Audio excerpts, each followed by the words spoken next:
Oi, mamães! Primeiro programa Mamãe Sincera de 2019 e hoje o programa tá mais do que especial porque eu vou falar para você, futura mamãe, que tem muita vontade de engravidar, mas não está conseguindo. Eu tenho um convidado muito fera.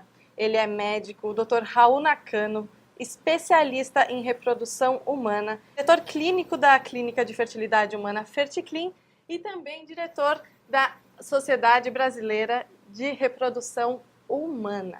E a gente vai ter um bate-papo sobre a FIV, a famosa fertilização in vitro. Seja muito bem-vindo, doutor. É uma honra tê-lo aqui conosco. A honra é toda minha, porque para poder explicar, tirar as dúvidas do seu público, É isso uma aí. satisfação nossa. Muito obrigada. E eu gostaria de saber o seguinte, em quais casos a FIV é realmente indicada? Bom, vamos simplificar em dois casos especiais. A FIV nasceu principalmente quando a paciente não tinha uma trompa em que poderia capturar os óvulos e por algum motivo estava inflamado ou não funcionava.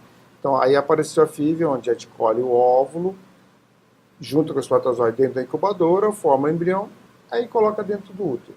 Né? Em 78 foi a primeira FIV, nasceu a Louise Brown, na Inglaterra, foi quando a mãe estava com as trompas prejudicadas. Então essa é a primeira indicação. A segunda indicação é quando tem muita baixa contagem de espermatozoide. Então, são as duas circunstâncias clássicas, respondendo a sua pergunta. Todo casal que depois de um ano tentando engravidar e não consegue, quer dizer, não evitando, não usando método contraceptivo e não consegue engravidar em um ano, esse casal tem infertilidade. E depois de um ano que esse casal está tentando engravidar, quais exames precisam ser feitos inicialmente? O primeiro fator seria uterina, então o útero tem que estar em ordem. O segundo fator é ovariano e hormonal, tá? A parte hormonal pode estar alterada. E a terceira seria a trompa, o fator tubário, pode estar inflamado, entupido. E a quarta é o fator masculino, que é o sêmen, que poderá estar com qualidade, quantidade, morfologia alterada. Então, esses quatro fatores são os básicos, falando de maneira simples, né? Poderia estar alterado. E para cada fator desses, a gente tem alguns exames, resumindo, alguns exames de sangue, algumas técnicas para analisar cada um desses fatores. E aí, a partir daí, a gente vai ter uma noção de qual o motivo pelo qual esse casal não consegue uma gravidez. Normalmente, a gente consegue achar a causa com esses exames e aí define-se qual o melhor tratamento. Se for uma inflamação, trata a inflamação. Se tiver um problema de hormônio, trata o hormônio. Se tiver uma trompa entupida, tem hoje em dia essa técnica de fertilização. E aí pode ser que o sêmen esteja um pouco alterado, pode ser a inseminação.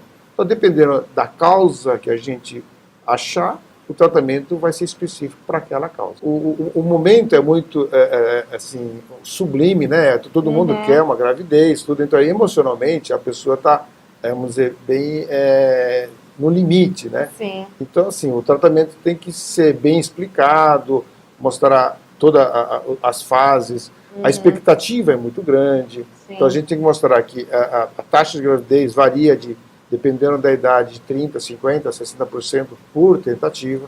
Não quer dizer que é 100%.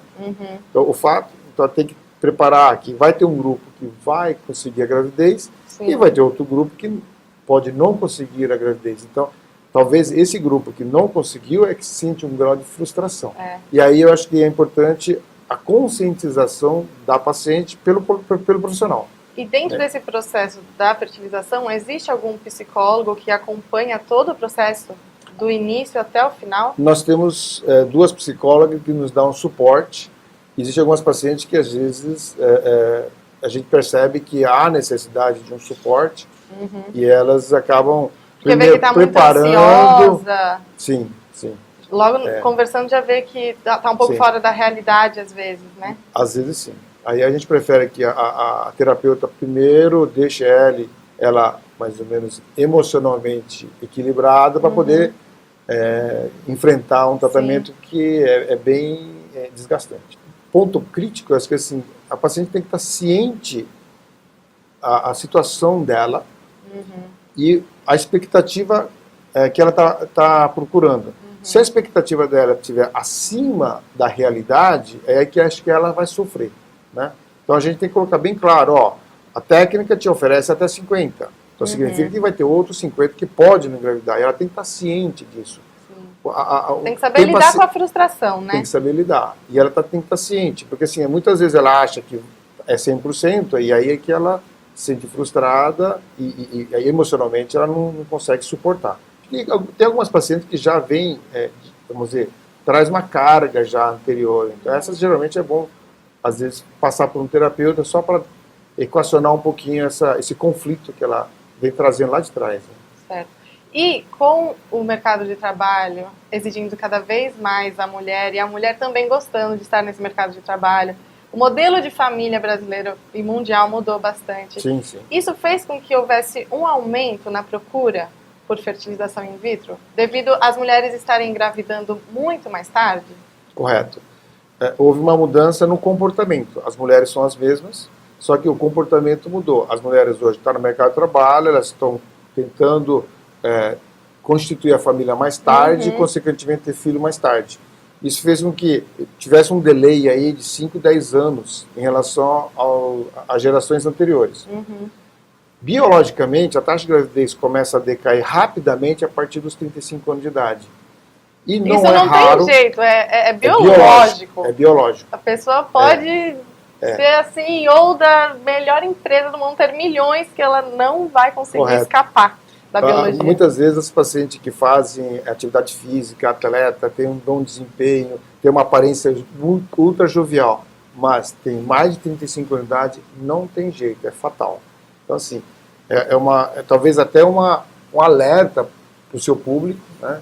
Pacientes que têm mais de 35 anos de idade e queira engravidar, ela está numa circunstância crítica. Eu falo que assim, a luz amarela acendeu, não está vermelha. Sim. Né? Acima de Tem 40, que decidir. Acima de 40 já está vermelho. Né? Mas a partir dos 35, biologicamente, já não é o melhor momento.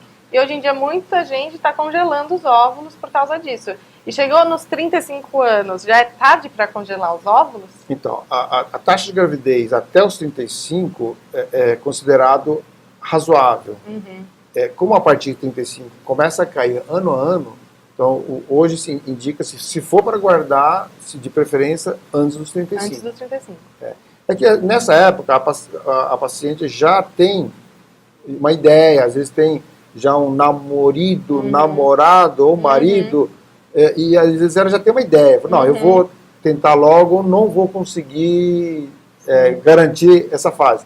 Então, aí muitas vezes as pacientes vêm e deixam congelados seus óvulos. Mas também se não tem namorado, não tem ninguém, bateu o desespero, vai lá e congela. É uma possibilidade. Esse tipo de paciente hoje em dia é muito frequente. É lógico, eu tenho várias amigas. E outra dúvida que eu tenho, a questão da má formação. A má formação na FIV tem mais probabilidade do que quem engravida naturalmente? Boa pergunta. É o seguinte, vamos dizer que você tem uma irmã gêmeas, e aí as duas engravidam, só que a sua irmã naturalmente e você com a fertilização in vitro. Né? E nasce as duas crianças. A probabilidade de, vamos dizer, uma das crianças terem síndrome de Down, por exemplo, que é o clássico malformação, né? As chances são as mesmas. Então, assim, o que muda é a idade. A idade é que tem a ver com a taxa de malformação. Ah, certo. Então, a técnica em si não aumenta nem diminui. A técnica não modifica. Tem a ver muito com a idade da mãe. Entendi. Tá? Então, se você tiver 35 anos de idade, hoje, estatisticamente, é de 1 para 300 a chance de ter um síndrome de Down. Então, tanto a sua irmã gêmea como você vai ter 1 para 300 a chance. Mesmo no segundo filho? Então, aí no segundo filho você vai ter mais de 35 anos, né? Então vamos dizer que você está com 40. Aí a chance de ter um Down é em torno de 1%, 1 para 100. Com 40 já é 1 para 100. Então, mesmo no segundo filho? Porque dizem que quando porque no depende da primeiro idade. filho... é a idade, não tem nada a ver com o primeiro, segundo não filho. Tem a ver, não. É tudo, a idade que é o fator determinante. Correto. E eu quero saber agora uma pergunta que todas também querem saber. Qual é o valor médio de uma fertilização in vitro?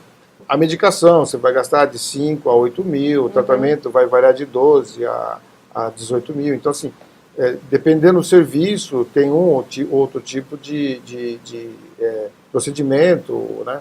Uma Então, média de 30 mil, então. em torno disso. Acho que varia. Um tratamento, eu diria assim, a média dá em torno de 15 a 25, mais ou menos. A média, né? Uhum. E quando a mulher deve desistir? Falar, pronto, eu tentei, eu fiz de tudo, agora chega. Eu Olha, desisto de engravidar. Eu acho que tem muito a ver com o fator filosófico, né? Eu diria que, assim, ter filho é nosso maior tesouro, né? Então, assim, quanto que vale um filho seu, né? Então, acho que não dá para quantificar. Eu acho que cada casal tem uma ideia de quando, até quando, né? Então, assim, falando de maneira puramente biológica, né? O melhor momento é até os 35, até 40 no máximo. Agora, teoricamente, enquanto você estiver ovulando, teoricamente você poderia ter, mas só que a taxa de gravidez é menor, o risco de malformação vai aumentando. Então, assim, tem que começar a colocar na balança o que a biologia te oferece e o que você está tendo custo-benefício. Porque a partir dos 40 anos se gasta muito com baixa chance. Né? Será que não é o momento de parar ou não? Ou adotar? Ou usar o tratamento com óvulo de doadora? Né? Tem várias alternativas. Né? Se a gente for excessivamente, for no extremo oposto, se você for uma menopausada com seus 50 anos de idade, não tem óvulo, você pode pegar um óvulo de banco de sêmen, formar um embrião e colocar no seu útero. Quer dizer, é um limite? Acho que chega uma hora que tem um limite filosófico, ético, biológico, né? Então, assim, a gente tem que colocar na balança isso. É que acho que tem muita idealização da mulher na questão da gravidez. Sim. As mulheres idealizam muito esse momento da gravidez. Eu acho que assim, a gravidez, na verdade, é a extensão da sua existência, né? Então, tem muito a ver com a sua realização pessoal. Então, a gravidez faz parte da sua realização pessoal, principalmente na mulher. Eu acredito que no homem é importante, mas também não tem tanto peso quanto na mulher. Mas também eu falo, quando a gente está grávida do primeiro filho, o nosso cérebro não vai além do parto. A gente não consegue, você vai até o parto, porque o parto, a gravidez... E aí depois quando nasce, você percebe que a gravidez é só uma parte da maternidade, que a maternidade vai muito além da gravidez. Sim. E quando a gente está grávida, a gente não consegue, no primeiro filho, óbvio, depois, você fica só... Então, eu queria, assim, uma idealização muito grande. Eu sempre falo, por causa da gravidez. Só que a maternidade é muito mais que a gravidez. Sim. É o resto da sua vida, se você tiver sorte, né? E as coisas forem naturalmente acontecendo, é pro resto da sua vida. Então, a minha dica é, se você não está conseguindo engravidar, encontre outra forma de ser mãe. Adote, e em outras formas que o doutor falou aqui. Mas não desiste desse sonho, porque é um sentimento que está no seu coração que você precisa se realizar. E quem não quer engravidar também, tá certíssima. Você tem que seguir o que a sua vida pede para você seguir. É isso. Obrigada, doutor. Amei a sua participação. Foi um prazer. Eu gostaria muito agora que o senhor deixasse todos os seus contatos, o site da sua clínica, para quem quiser fazer uma consulta, se informar mais ainda. E quem sabe fazer uma fertilização in vitro com o doutor, pode deixar todos os seus contatos aqui. A minha clínica chama Ferticlin, né? É clínica de em fertilidade São Paulo, né? humana. Né? No site é fácil de encontrar, é www.ferticlin.com.br. Né? O telefone é 5581-2045. É isso, só entrar no site www.ferticlin.com.br. Muito obrigada pela sua participação. Foi um prazer. Amei receber o senhor aqui. Foi um prazer poder tirar algumas dúvidas aí do seu público tão legal. Com certeza. Bom, e por hoje é só. Eu amei, espero que vocês também tenham gostado, que ele tenha conseguido tirar todas as dúvidas de vocês. Semana que vem tem mais Mamãe Sincera, sempre ao vivo pelo site da AllTV, que é o www.alltv.com.br, e eu espero vocês na próxima terça-feira, tá bom?